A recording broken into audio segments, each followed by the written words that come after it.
All right. The one thing we're going to add to this section that is new, in addition to the binomial CDF and PDF functions on your calculator, is when you have a binomial probability distribution, how do you find the mean and the standard deviation? Okay. It's actually fairly simple. It is a calculation you need to do. Okay. And yes, you do need to know these two formulas, but we're up to like not very many formulas that we need to know. So you will need to know these. These are mu's and sigmas because we are talking about a population. In this case, we consider even our sample to be a population. So in order to find the mean, we take n times p, the number of people in the sample times the probability of success, which again, hopefully makes some common sense. If I told you that 30% of people have a certain characteristic and say, hey, we've got 200 people, wouldn't you expect 30% of those 200 people or 60 of them to have that characteristic? That's exactly what this does. Okay, so there's a lot of common sense behind that. The standard deviation is the square root of n times p times q. And remember q, and you might have thought like we defined this a couple examples ago and then we never used it. This is why we defined it. Q is the probability of failure, which is 1 minus p, the probability of success. So let's take an example here with some M&Ms. I've had enough of drug trials and blood drives.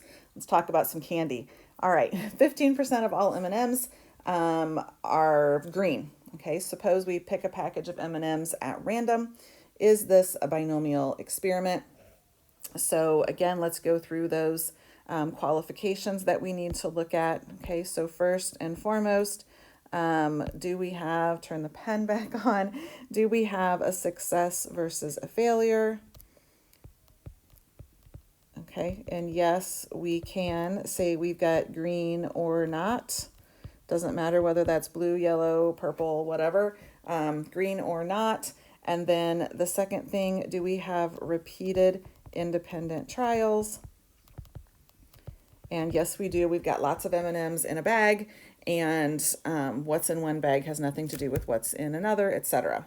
Okay, so if we have a bag with 35 candies in it, not nearly enough, what is the mean number of green M&Ms we expect to find? Okay, well, again, we expect 35 or 15% of those 35 M&Ms to be green.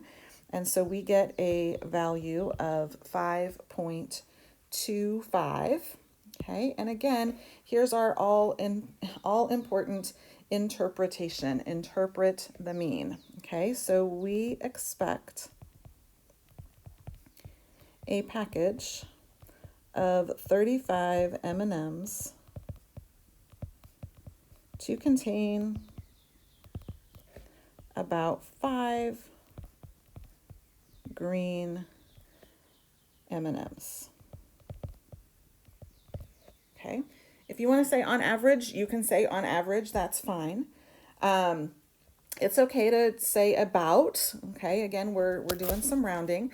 And that whole idea of we expect, that's that expected value coming back again. And remember, expected value and the mean are the same thing. So you can use that same language, whether you're interpreting an expected value or a mean. Sometimes the statistical language can be tough. And so using a little bit clearer language, English instead of math speak is what I say, is easier. Okay, it's easier for us as individuals. It's easier for our audience as we share information with them. All right, D, what is the standard deviation for the number of green M&Ms in a bag with 35 candies? Well, standard deviation is the square root of n times p times q. We know n is 35. We know p is 15. And if 15% of the M&Ms are green, the other 85% are not. And when we do that calculation, we get a result of 2.1. Okay. Now, again, let's take a second here to do that interpretation. Make sure we know what this means. So, on average, the number of green M&Ms in a pack of 35 will differ from the mean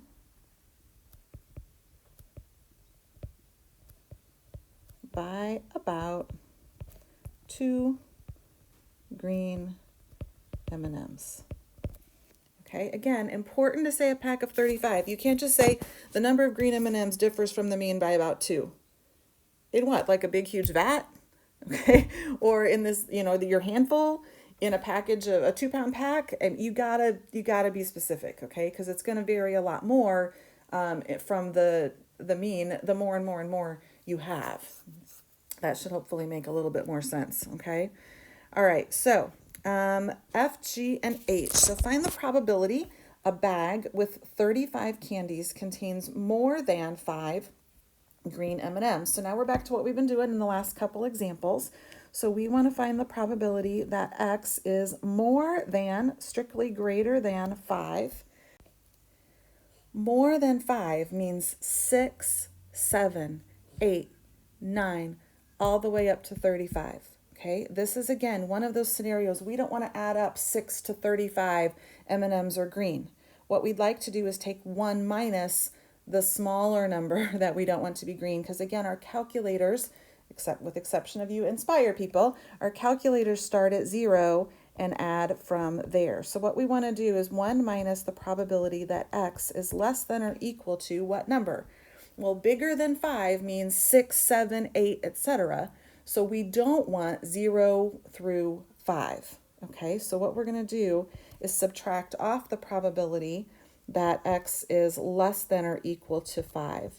So that is a binomial CDF, 35 M&Ms, 15% chance they're green, and we want the calculator to add up none of them are green up to 5 of them are green and see what happens. And you should get 0.431 as your value. If you don't, make sure you typed everything into your calculator correctly. Make sure you did 1 minus binomial CDF. That's important. Okay. All right. Moving on to G. Find the probability 35 candies has exactly 3 M&Ms hanging out in the bag. So this is a probability that X equals 3. As soon as we see that X equals 3, we are looking at a binomial PDF, one of those single scenarios that we want to tackle. So again, 35 candies, 15% chance they're green.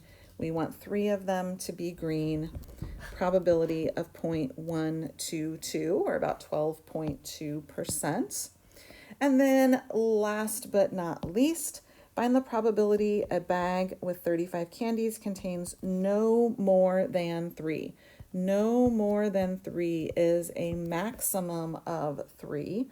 So we want less than or equal to 3. Again, we've got that more than one scenario. We've got a less than involved. We're going the right direction for our calculator to start at 0, which is nice. So this is a straight binomial CDF. 35 M&Ms, 15% of them are green. We're going to stop at 3, and so remember, this is going to add up the probability that 0, 1, 2, or 3 of them are green, and that probability is 0.209.